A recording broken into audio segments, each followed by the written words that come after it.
I think I loved it immediately. Like I really liked hitting things straight away. Not people, but I liked that sort of explosive feeling, the impact of the glove on the bag or on a pad. It was just very. I mean, I'd like to say it was cathartic, but maybe it was just enjoyable. I just really enjoyed that feeling. Yeah. Um, well, that was quite. It felt like it was a huge drama to me, a huge kind of intrusion into my personal space, and a kind of shocking, not terrible, but a very shocking thing to happen. And actually, I think the punch, in retrospect, wasn't very hard. It was just a little flick.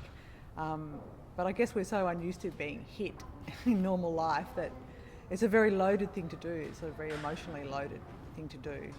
And certainly when you're learning to box, it's hard to untangle it from that sort of emotional side that maybe somebody's really angry or upset with you is the only time they hit you. But in boxing, it's not personal. Well, now it's almost like a friendly gesture to me. Now it's kind of it's the way I communicate with a lot of my friends. So I don't take it at all personally. I mean, I think it took a few years for that to happen. And now that I've been doing it a long time, I can see that, sometimes it hurts a bit, but it's never wounding in a kind of dramatic way. I think so, yeah. That the responses that I've had to the things that I've written about my experiences boxing, I often get emails or messages or responses or claims that I've been leading parallel lives with other people, and so I think those experiences are very similar in the learning process when you sort of come into terms with all the kind of counterintuitive aspects of boxing. I think everybody has a similar experience. I don't know if it's particularly women or men, but that's what I've found is that mostly women respond to my books and what I've written. I think people say that women are easier to teach because they don't have this sort of veneer of being able to fight. They sort of admit ignorance straight away, and so they come as a kind of clean canvas. Whereas men or boys will come into a gym, wanting to give the impression that they already know how to fight, and that this is just giving them a few extra tips. So there's a lot of bravado and kind of ego to get past, and that's a kind of double-handed, backhanded compliment in a way because it implies that women are kind of obedient and they do what they're told and they never complain. But so I guess it's a compliment as well in that they just sort of knuckle down and do the work. Seen it go from like virtually nothing, with just a sprinkling of women, like these very maverick kind of women giving it a try regardless of what people say, to it becoming a legitimate sport and seeing how a lot of the assumptions that people had about women's capabilities early on are just completely falling away now. So they're just, they're just being dismantled by the evidence of, women boxers competing and looking pretty much like boxers, and that gender identity, I guess, just falling away. It was a big, it was a kind of an impediment in a way to hitting other people. I was constantly apologising, and not just me, but other women who I was training with. We were just constantly saying sorry. We'd hit each other and they'd say, "Oh, sorry, are you all right?" And it kind of overplaying this concern for others in a context where it's somewhat hypocritical to be punching someone and then apologising immediately when that's what you're trying to do. So I felt like there was a lot of conditioning to get past when I was learning to box. And also, I don't know about the prejudice, but scepticism, about whether, it was even right for a woman to be training in a boxing gym. There was always a lot of discussion about whether it was, whether women should box or not. And it's like, what kind of a question is that? And how does it reflect on the rest of society and how gender relationships play themselves out? Because if you're asking whether women should or shouldn't be allowed to box, I mean, what else are you sort of wondering about beneath it?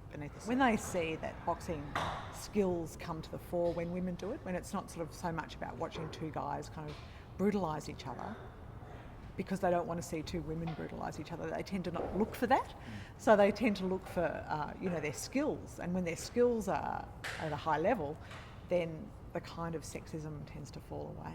So it's not going to be as confronting, I don't think, as it perhaps was early on, when women who boxed sort of weren't that well schooled. They were pretty tough, and they were pretty wild encounters actually, and it could be a bit more alarming because of that.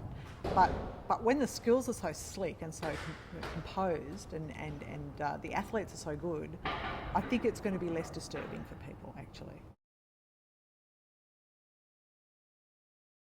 It's funny, because I never have had very high ideas about myself as an athlete. I've always sort of been grateful that I've managed to reach a level of competency where I don't look terrible, or I don't make a fool of myself. I mean, I'm really, and for a lot of years I was really happy just to have survived a fight, let alone win, lose or draw.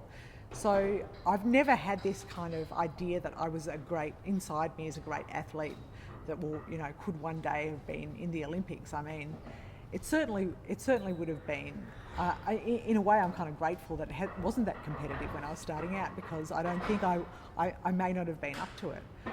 I know when I was in Barbados and I saw the girls sparring after they'd competed, I was wondering whether I would be able to mix it with them, and I ummed and ahed for a lot of days about whether I would give it a try, and I did spar a few girls, and I surprised myself. I guess I've just, I handled myself okay. I don't know how I would have been in competition, but at least I survived that encounter anyway, so it was good. Your life. I might not have even gotten into boxing. I don't know, because I'm sort of fairly contrary personality, and part of the appeal of it was that it wasn't appropriate, and that there was a sense of being somewhat of a maverick or a pioneer, or sort of going into a world that was unknown. So maybe I would have just thought, boxing, it's like karate, something other people do, and maybe I wouldn't have even been attracted to it.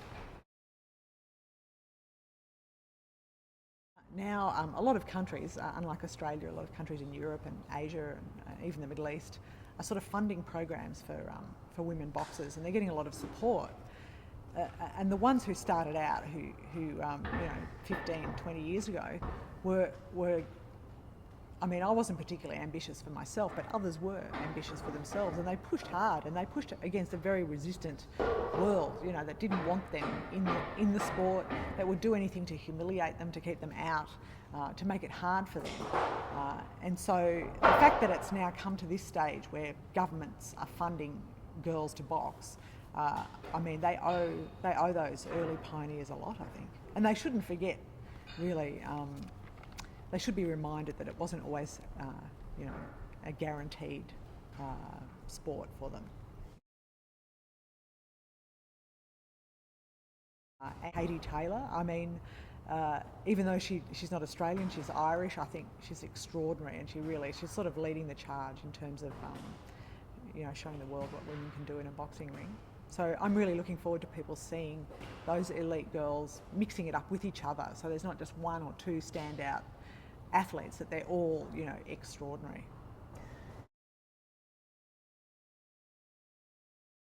Because in professional boxing, a lot of women wear skirts, voluntarily. It's not imposed on them.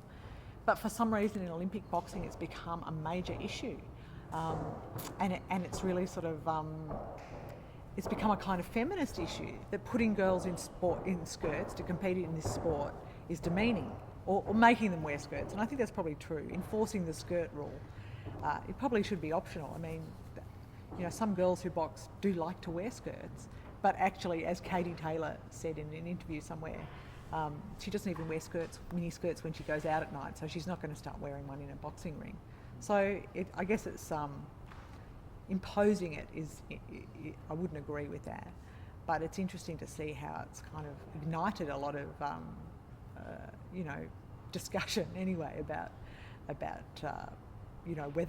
whether anyone should look feminine in a boxing ring.